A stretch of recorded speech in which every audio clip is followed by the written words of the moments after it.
गृहराज्यमंत्री योगेश कदम आणखीन अडचणीत येणार. पोलिसांचा अहवाल डावलून सचिन घायवळला दिला शस्त्र परवाना. सचिन हा गुंड निलेश घायवळचा सख्खा भाऊ.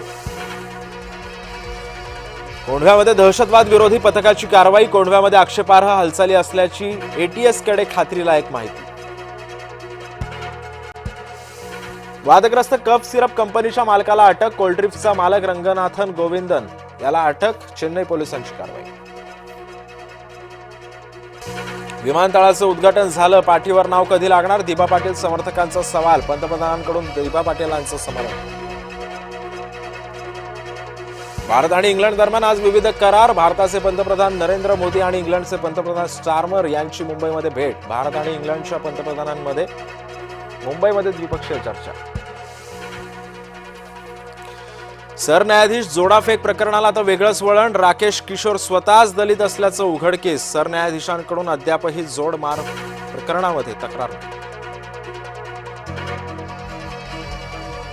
कोल्हापुरात एका बड्या उद्योगपतीवर आयकर विभागाचा छापा. उद्योगपतींच्या बेहिशेबी संपत्तीची आयकरकडून मोजदाद.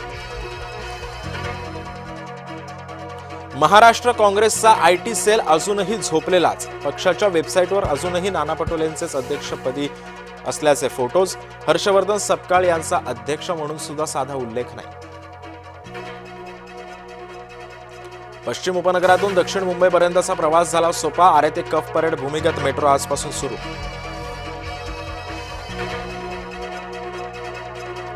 मुंबईत आलिशान गाड्यांचा अपघात. बीएमडब्ल्यू आणि पोर्शे धडकल्या. पोर्शे वाहनांचं भारी नुकसान.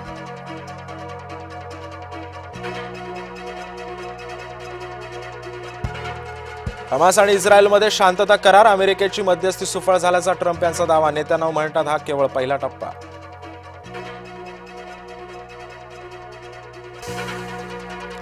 भारत आणि ऑस्ट्रेलिया दरम्यान महत्वपूर्ण संरक्षण विषयक करार. संरक्षण मंत्री राजनाथ सिंग यांच्या ऑस्ट्रेलिया दौऱ्यामध्ये करारनाम्यावर स्वाक्षरी.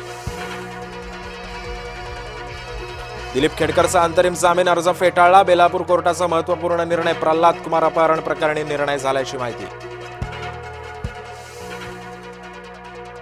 अमरावतीमध्ये प्राध्यापक आणि विद्यार्थ्यांमध्ये धक्काबुक्की. परीक्षा अर्ज भरण्याच्या ऑनलाईन पोर्टलसाठी विद्यार्थ्यांचं आंदोलन. आंदोलनाचा व्हिडिओ शूट केल्यामुळे प्राध्यापकानं विद्यार्थ्यांचा मोबाईल खेचला.